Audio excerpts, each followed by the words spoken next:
Hi, അപ്പോൾ ഞാനിന്നിവിടെ അടിപൊളിയായിട്ടുള്ള ഒരു റൈസ് ബോൾ റെസിപ്പി ആയിട്ടാണ് വന്നിരിക്കുന്നത്. ഓണത്തിന് വേണ്ടിയിട്ട് എല്ലാവരും ഒന്ന് ട്രൈ ചെയ്ത് നോക്കണേ. അപ്പോൾ നമുക്ക് എങ്ങനെയാണ് ഉണ്ടാക്കുന്നതെന്ന് നോക്കാം. ഇപ്പോൾ റൈസ് ബോൾ പായസത്തിലേക്കുള്ള ഇൻഗ്രീഡിയൻസ് എന്തൊക്കെയാണെന്ന് നോക്കാം. 1 കപ്പ് തേങ്ങ ചിരകിയത് നമ്മളിവിടെ എടുത്തിരിക്കുന്നത്, ആവശ്യത്തിനുള്ള വെള്ളം, 1/2 കപ്പ് അരിപ്പൊടി, പിന്നെ ആവശ്യത്തിനുള്ള വെള്ളം, കുറച്ചിരി നെയ്യ്, പിന്നെ മുന്തിരി, കശുവണ്ടി, ഏലക്ക. അപ്പോൾ നമ്മളിവിടെ തേങ്ങ ഗ്രൈൻഡ് ചെയ്ത് പാലൊക്കെ എടുത്തിട്ടുണ്ട്. ഇതിപ്പോൾ ഇത് 1-ാം പാലാണ്, ഇത് 2-ാം പാല്. അപ്പോൾ പാലെടുക്കുന്ന ടൈമിൽ നമ്മൾ ഇളം ചൂടുവെള്ളം എടുക്കുകയാണെങ്കിൽ പാല് എളുപ്പത്തിൽ കിട്ടും. ഓക്കെ, നമ്മൾ ഈ ഒരു കപ്പിൽ ഹാഫായിട്ട് അരിപ്പൊടി എടുത്തിട്ടുണ്ട്. അപ്പോൾ ഈ കപ്പിന് നമ്മൾ ഇതാണ് അളവ്, 300 ml വെള്ളം എടുത്തിട്ടുണ്ട്. ഇനി ഈ വെള്ളം നന്നായി തിളയ്ക്കണം. 1/4 ടീസ്പൂൺ നമ്മൾ ഉപ്പ് ആഡ് ചെയ്യണം. 1/4 ടീസ്പൂൺ ഓയിൽ. ബോയിൽ ചെയ്തതിന് ശേഷമാണ് ഇനി നമ്മൾ ഇതിലേക്ക് അരിപ്പൊടി ആഡ് ചെയ്യാൻ പോണത്. നന്നായി തിളച്ചിട്ടുണ്ട്. അപ്പം ഇതിലേക്ക് കുറച്ചായിട്ട് ആഡ് ചെയ്തിട്ട് നമ്മളിത് ഇളക്കിക്കൊണ്ടേ ഇരിക്കണം.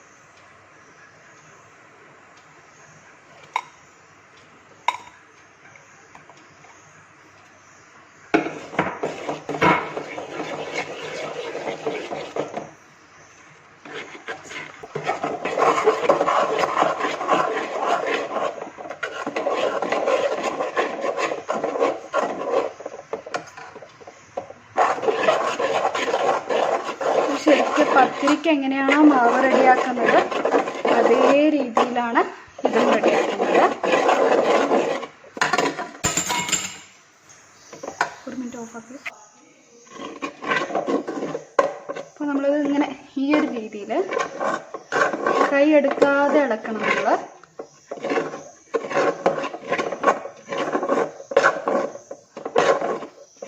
ഇനി ഇത് ഓഫാക്കാം നമുക്ക്. ഓക്കെ, അപ്പോൾ നമ്മളിത് ഇങ്ങനെ ആക്കിയിട്ട് ചെറിയ ബോളാക്കിയിട്ട് മാറ്റണം. ഇതാണ് നമ്മുടെ മെയിന്. ഇത് കറക്റ്റായാലേ പായസം കറക്റ്റാവുള്ളൂ.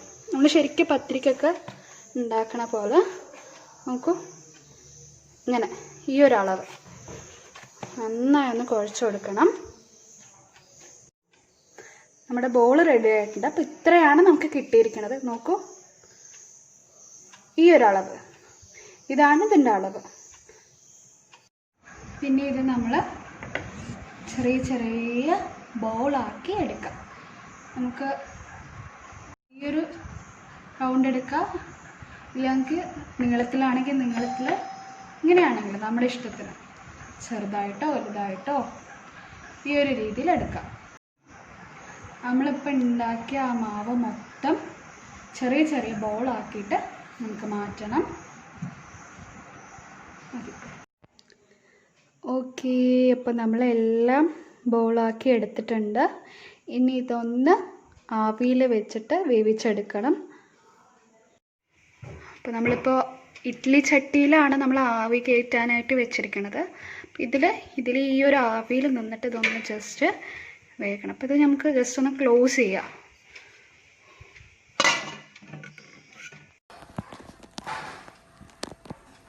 ഓക്കെ, അപ്പോൾ നമ്മളിപ്പോൾ ആക്കി വെച്ച 2-ാം പാല് നമുക്കിതിലേക്ക് ഒന്ന് ഒഴിച്ചു കൊടുക്കാം. അത് 2-ാം പാല്.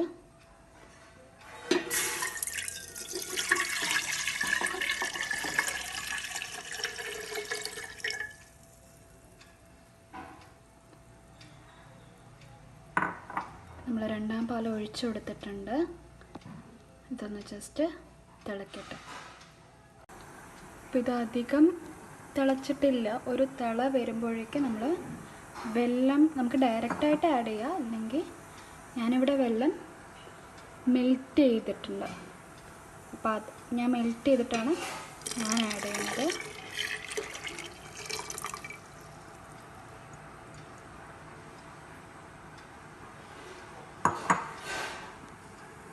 അപ്പോൾ പായസം ഇങ്ങനെ ആയിക്കൊണ്ടിരിക്കുകയാണ്. ഇതിലേക്ക് നമ്മുടെ ഇപ്പം മെയിൻ ഇൻഗ്രീഡിയൻ്റ് ആയ റൈസ് ബോള് കുറച്ച് മെല്ലെ കുറച്ചായിട്ട് നമുക്ക് ആഡ് ചെയ്ത് കൊടുക്കുക. കുറച്ച് ആഡ് ചെയ്ത് കൊടുക്കുക. അപ്പോൾ നമുക്ക് ഇപ്പം തിള വന്നിട്ടുണ്ട്. നമുക്കിതിലേക്ക് മാറ്റി വെച്ച ഒന്നാം പാല് ഒഴിച്ചെടുക്കാം.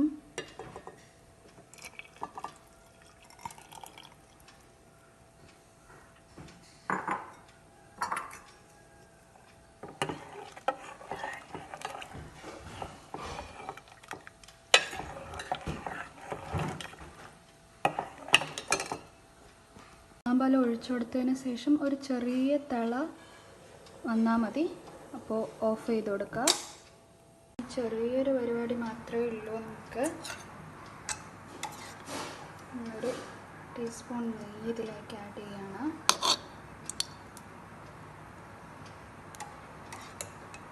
ഒന്നോ രണ്ടോ നമ്മളുടെ ഇഷ്ടപ്രകാരം. ഞാനിപ്പോൾ ഇതിൽ 2 ടീസ്പൂൺ നെയ്യ് ആഡ് ചെയ്തിട്ടുണ്ട്.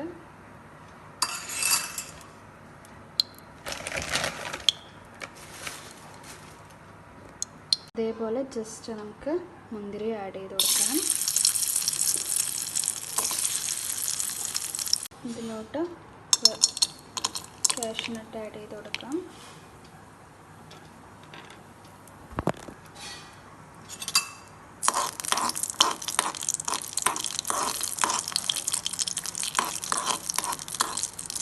ലൈറ്റായിട്ട് കളർ ചേഞ്ച് ആയാൽ മതി.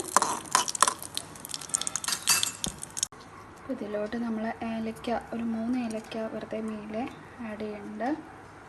അതോടൊപ്പം ഇതും.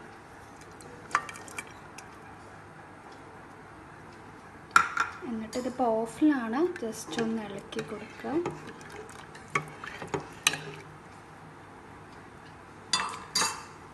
ഈസി ആയിട്ടുള്ള റൈസ് ബോൾ പായസം റെഡി ആയിരിക്കുകയാണ്. എല്ലാവരും ഈ ഓണത്തിന് ഈ ഒരു റെസിപ്പി ട്രൈ ചെയ്യണേ.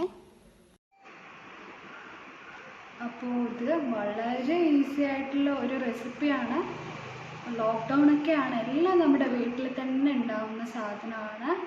സാധാരണ എല്ലാവരും ഇപ്പോൾ ഈ പാൽപ്പായസം ഇങ്ങനെയൊക്കെയല്ലേ ഉണ്ടാക്കാറ്. അപ്പോൾ ഇതൊന്ന് ജസ്റ്റ് വെറൈറ്റി ആയിട്ടൊന്ന് ഉണ്ടാക്കി നോക്കുക, ട്രൈ ചെയ്യുക. ഈസി ആയിട്ടുള്ള റെസിപ്പിയാണ്. അപ്പോൾ എല്ലാവർക്കും happy Onam. Stay safe. By.